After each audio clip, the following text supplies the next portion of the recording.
Hi, how's it going? This is Moonlight Arts and Entertainment. I'm here interviewing the E-Man Estes Tarver about his film Mr. Moonlight. All right, so I see you got your sip and save there. I do have my sip and save. That's a daily event for me. Oh, yeah? If you want to know about the sip and save, check out the Blue Collar Actor video. We talk about how you get the sip and save. I'm going to tell you, I've probably saved $500 in coffee this year from this deal. And it's fresh and it's tasty. It's definitely his favorite thing. It is definitely, check it. If you're a blue collar artist, if you're a blue collar individual, check the sip and save, bro. $10 a month, all you can drink. Save money where you can. Mm-hmm. So I wanted to ask you, Mr. Moonlight, this was your first film, right? This is my first film ever, and it's like I would consider it one of my biggest artistic accomplishments of my life. Like, I had started to write, I was not finishing things, I kept trying to write, I was always a think big guy, I was always trying to write features, I'd get like 6 pages in and quit all the time, and this was when I was in my mid-20s, so we're talking about 23 years ago. I ended up in grad school at Carolina. But I started to write shorts because I knew I might finish it.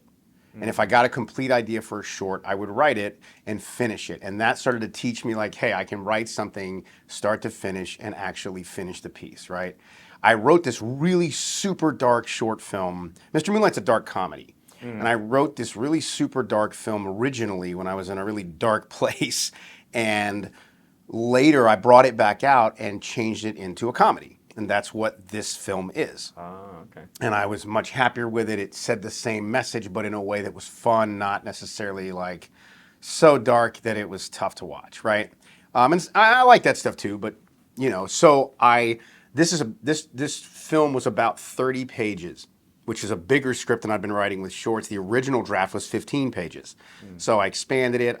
There's a lot of humor and fun and interesting, weird stuff in it. And no spoiler on what happens, but it has a great twist.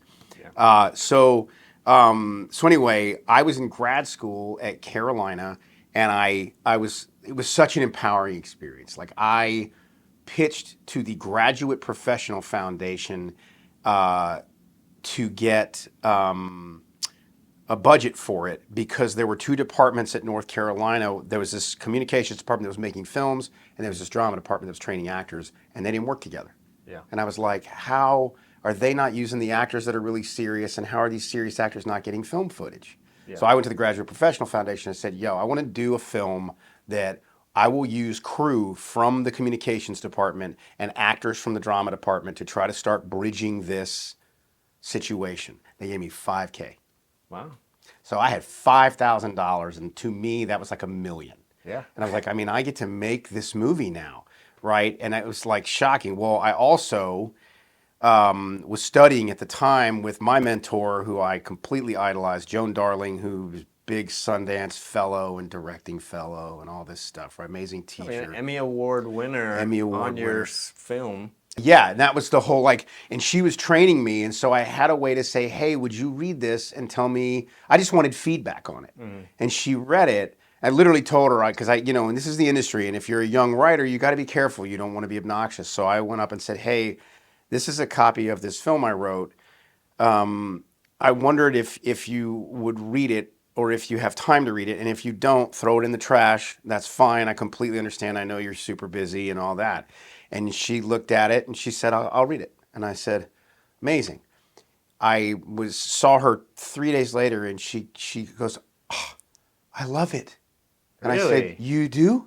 And she goes, let's do it. And I was like, you want to be in it? And she goes, yeah, I'll play the therapist. And I was like, oh my God, so I freaked out, and I was like, and that just so got me so excited that I produced it. Like, I was thinking about making it. It was a toss around idea. And then I get this woman who's won Emmys, been on Broadway, been on major television, directed all of my favorite shows in the 80s and 90s and 70s and 80s, part of the 90s. And I mean, she directed Doogie Howser, Magnum PI. She was the first female director on MASH. Tons of shows I loved, and I was just freaking out. And she's, as an actress, been on Broadway and been on tons of stuff. Yeah. So here we go. I got $5 grand. I got an Emmy winner in this thing. And then my grad class got to all play parts in it. And they were all great actors that were training extensively. And so I built it with them. And then we made this thing over it was a 3.5 day shoot, I think, Oh, wow. over 2 weekends. Okay. And it was just an absolute blast, man. Oh, wow. That must have felt great as an artist making your own work. Yeah, and that's another part of it is then when you finally do make something, if people like it, you really it validates you, and you start to go, wait, I can be a filmmaker too, Yeah. or I can be a writer, or I can be an actor in a film, or I It's like can you be can actually do this. exactly, yeah, you really, yeah, and so you learn, wow, okay, so. I got a friend of mine who had already been working with Mark Cornell to sort of co-direct it with me while I was in it. And he was awesome. He always wanted to make sure I was happy with what we were doing, with what his ideas were.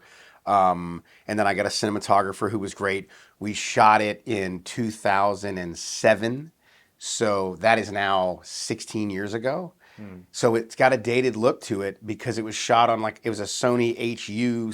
I'm not gonna remember the full name of the camera, but it was shot on those little DV mini cassettes, right? Oh, okay. So like before memory cards were happening. I mean, this was like already that's how fast technology has changed, and that camera was a hip little camera at the time, right?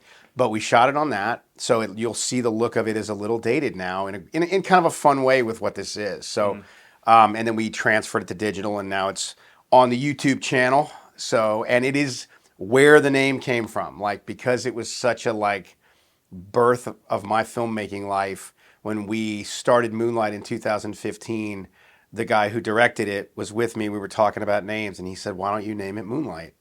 And I said, "I like that." And he goes, "I mean, that's really the start of everything you've been doing." And I was like, "Yeah, man, that's cool." And so Mr. Moonlight then became Moonlight Stage Stage Company and Moonlight Arts and Entertainment. So here we You are. too, baby. Boom, boom. And then it won. I won't give away what it won, but it won a great award at a great festival. But if I give away what the award is, it kind of gives away the spoiler in the movie. Okay. So to not spoil the surprise, it won a great award towards the character. And go watch it. Check it out. Check out Mr. Moonlight on the channel. Oh, yeah. It's fun. It's a fun ride. It's a weird twist. It's super fun.